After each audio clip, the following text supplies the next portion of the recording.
नमस्कार, सीधे चंडीगढ़ से आप देख रहे हैं आज तक का ये खास कार्यक्रम। मैं हूं राहुल कंवल और आज सुबह की बड़ी खबर यह है कि पंजाब पुलिस ने एक ऐसे गिरोह का भंडाफोड़ किया है जो कि पाकिस्तान से आर्म्स और ड्रग्स की स्मगलिंग किया करता था।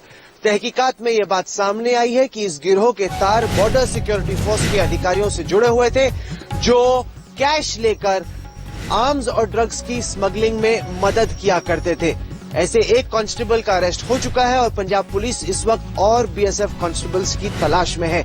और इन अधिकारियों से आज तक ने कैमरे पे बात की है और इन गद्दारों ने यह माना है कि उन्हें पाकिस्तानी हैंडलर्स से पैसे मिला करते थे कि वो उनकी मदद करें। यहाँ पर हिंदुस्तान में बैठे स्मगलर्स की वो मदद किया करते थे। और ये है आज तक की बड़ी एक्सक्लूसिव ब्रेकिंग न्यूज। आप देख रहे हैं ऑपरेशन बॉर्डर।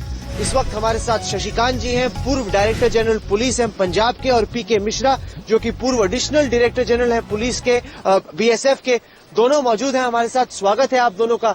लेकिन सबसे पहले आइए हम आपको दिखाते हैं ऑपरेशन बॉर्डर का पहला हिस्सा, जब गुरजंत सिंह जो कि एक जाना माना वेपन्स और ड्रग सप्लायर है और बीएसएफ का अधिकारी अनिल जो कि 52वीं बटालियन का कांस्टेबल है, कोर्ट में पेश किए जा रहे थे। जब वो कोर्ट से निकल रहे थे वहां पर आज तक की टीम मौजूद थी। हमने उनका इंटरव्यू किया और उन्होंने कैमरे पे माना कि वो पाकिस्तानी हैंडलर से पैसे लेके ड्रग स्मगलर्स और आर्म स्मगलर्स की मदद किया करते थे।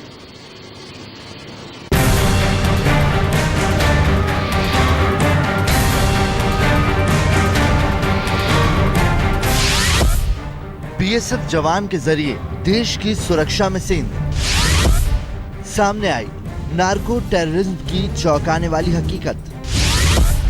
बीएसएफ का जवान और तस्कर गिरफ्तार, दोनों पर ड्रग्स और हथियार की तस्करी का इल्जाम। आज तक के कैमरे पर दोनों का सनसनीखेज कबूलनामा।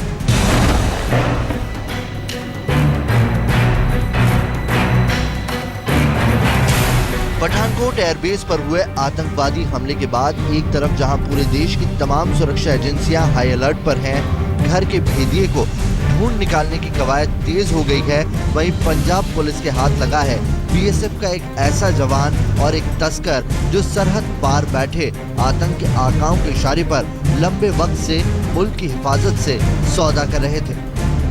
जी हाँ, बीएसएफ के इस जवान और तस्कर पर इल्जाम है पाकिस्तान से ड्रग्स और असलहों की तस्करी का। लेकिन देश के इन गद्दारों की पूरी कहानी बताने से पहले आपको सुनाते हैं इन दोनों के गुनाह का कबूलनामा खुद इन गद्दारों की जुबानी। इन दोनों का कबूलनामा सुनकर आप हैरान रह जाएंगे। सुनिए, सरहद पार से आतंक के आका आखिर कैसे चंद रुपयों में बीएसएफ के जवान से लेकर जुर्म की दुनिया के पुराने खिलाड़ियों का इस्तेमाल खुद हिंदुस्तान के खिलाफ कर रहे थे। गुरजंत, ये बताएं, ये जो हीरोइन की स्मगलिंग बॉर्डर से होती है वो किस तरीके से होती है? हेरोइन बॉर्डर क्रॉस करके आती है। मतलब कोई फौजी न रल के कर लेता और कोई चोरी करता। अनिल, आप बीएसएफ की 52nd बटालियन में ये बताएं कि स्मगलर से आपका संपर्क कैसे हुआ? सर, ये इम्तियाज सर लाहौर का रहने वाला सर। इसने मेरा सर भोलू से मतलब बात करवाया सर। तो सुना आपने, पुलिस का शिकंजा कसते ही ये दोनों कैसे तोते की तरह उगलते हैं सच।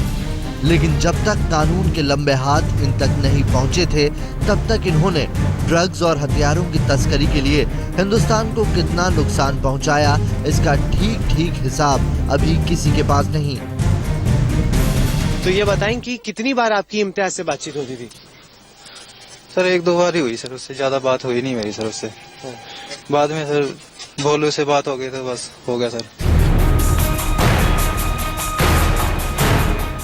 पंजाब पुलिस की माने तो अनिल नाम के इस बीएसएफ जवान को पाकिस्तान में बैठे हैंडलर्स ने सबसे पहले तरन तारन की एक मैरिज पार्टी के दौरान किसी कॉमन कनेक्शन के जरिए अपने जाल में फंसा था।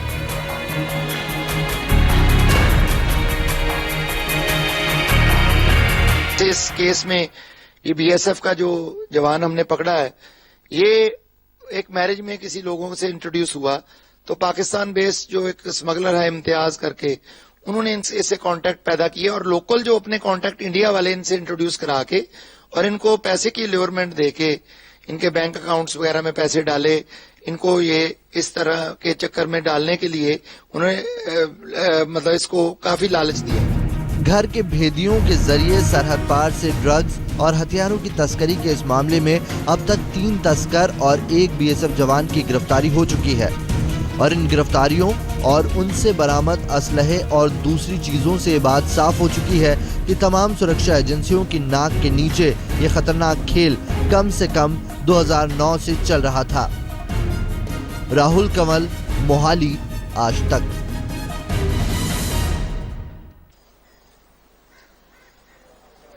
पठानकोट में आतंकवादियों के हमले के बाद से ही ये लगातार सवाल उठ रहा था कि आखिरकार आतंकवादी इतनी आसानी से हिंदुस्तान कैसे पहुंचे, उनके पास हथियार कहां से आए।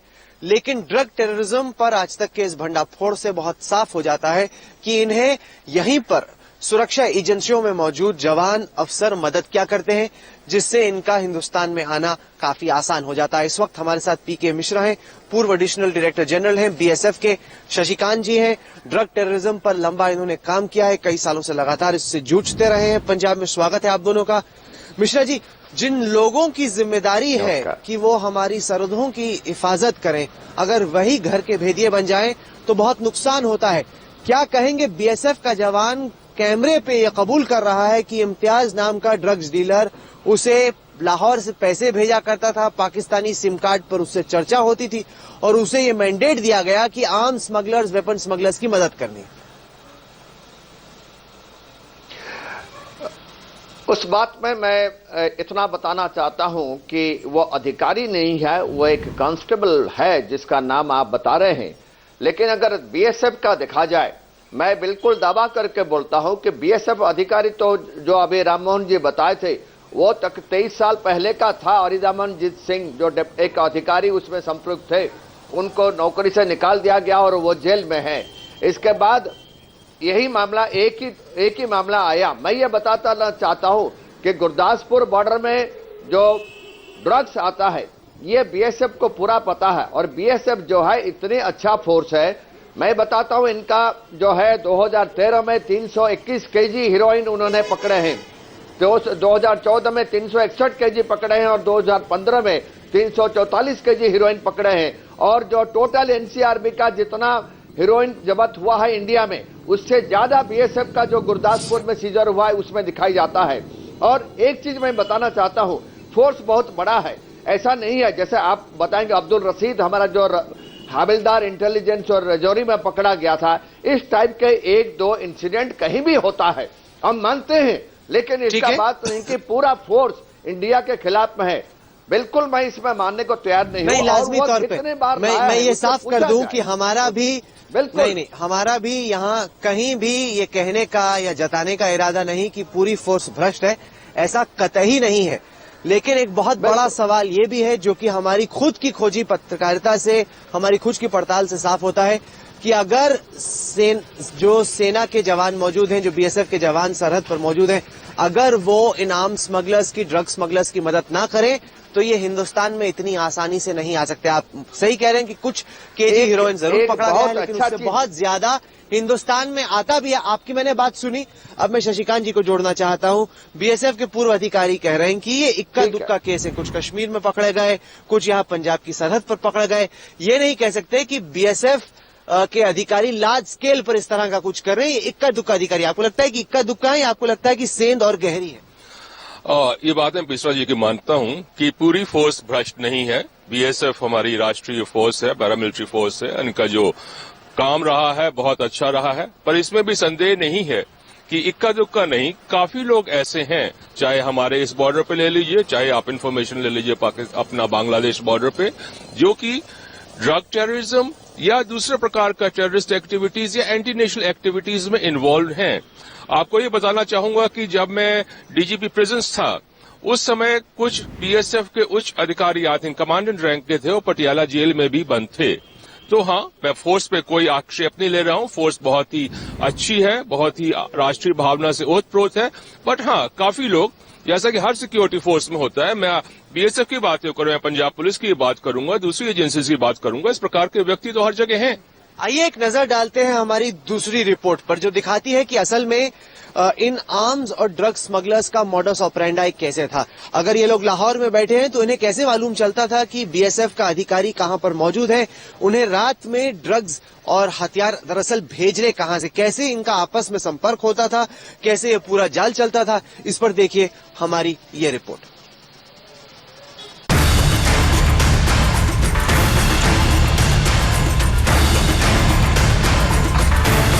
देश के साथ गद्दारी करने वाले बीएसएफ जवान और तस्कर आखिर कैसे फंसे सरहद पार बैठे अपने आकाओं के जाल में? आखिर क्या है ड्रग्स और हथियारों को भारत तक पहुंचाने का तरीका? कानून का शिकंजा कसते ही इन दोनों ने ये सारे राज भी उगले। सबसे पहले सुनिए, आखिर किस कीमत पर अपने ईमान का सौदा कर देश से गद्दारी को तैयार हुआ था बीएसएफ का ये जवान। तो अब तक इन स्मगलर्स ने आपको कितने पैसे दिए? आपके वाइफ के अकाउंट में मैंने 5 पैसे ट्रांसफर किए। अभी तक सर मेरे को भोलू ने सर 50,000 दिए थे और मेरे वाइफ के अकाउंट में सर 2 बार आए थे, एक बार 39,000 और एक बार 40,000 आए थे सर। मोटी काली कमाई का यही लालच वो हनी ट्रैप है जिसमें फंसाकर सरहद पार बैठे हैंडलर हिंदुस्तान के खिलाफ खड़ी कर रहे हैं हिंदुस्तानियों की ही फौज। रुपयों का लालच देकर इसी तरह वो हैंडलर्स इस बीएसएफ जवान को ही नहीं, अब तक न जाने किन किन को गद्दार बना चुके हैं, जिनकी पड़ताल की जा रही है। दौलत के बदले ईमान का ये सौदा कई बार वो हैंडलर्स खुद करते हैं तो कई बार स्मगलर के जरिए कराते हैं। कि वहाँ पे जो बीएसएफ के लोग मौजूद थे उनको आप कितनी पेमेंट दिया करते थे? 30-40 हज़ार पैकेट तो हर बार जब माल आता था 30-40 हज़ार रुपए देते थे। किस एक आदमी से सेटिंग होती थी या पूरी टीम से सेटिंग होती थी? नहीं, एक आदमी एक आदमी से सेटिंग होती थी। अब आपको बताते हैं कि आखिर कैसे सरहद पार से नशे और तबाही का सामान हिंदुस्तानी सरहद में पहुंचता है। इसके लिए सरहद पार बैठे हैंडलर्स कई तरीके इस्तेमाल करते हैं। पाकिस्तान में बैठे हैंडलर्स बॉर्डर पर लगी फेंस को काटकर सरहद पार माल पहुंचाते हैं, लेकिन ये सबसे जोखिम भरा रास्ता है और आमतौर पर इसे इस्तेमाल नहीं किया जाता। ज्यादातर हैंडलर्स सरहदी इलाकों में खेती करने वाले किसानों की बैलगाड़ी के जरिए ड्रग्स और हथियार भारत तक पहुंचाते हैं। इसके साथ ही जमीन के नीचे से आने वाली पाइपलाइन के जरिए भी ड्रग्स और हथियार भारत पहुंचाए जाते हैं। बॉर्डर पर बनी नदियों के रास्ते भी ये काम बेफिक्री से करते हैं पाकिस्तान में बैठे ये हैंडलर्स। कई तरह के मोडस ऑपरेंडाई यूज करते हैं स्मगलर्स, और उसमें सबसे जो पॉपुलर माना जा सकता है उसमें है थ्रोइंग अक्रॉस द फेंस। कुछ किसानों के खेत जो हैं अक्रॉस द बॉर्डर फेंस हैं, तो जब वो अपनी खेती करने के लिए जाते हैं, जैसे कोई बुलक कार्ट में जाते हैं और उसमें छुपा के लाके आगे स्मगलर्स को हैंड ओवर करते हैं। और जो डिफरेंट इन्वेस्टिगेशंस में चीजें आई हैं उसमें पाइप्स के थ्रू अंडरग्राउंड जो फेंसिंग को पार करने का मोडस ऑपरेंडी भी सामने आया, जिसमें कि कंसाइनमेंट को पुश किया जाता है। इन कामों के दौरान कोई रुकावट ना हो, इसी के लिए बीएसएफ के ऐसे जवान को चुना जाता है गद्दारी के लिए, साजिश को सही तरीके से अंजाम तक पहुंचाने के लिए।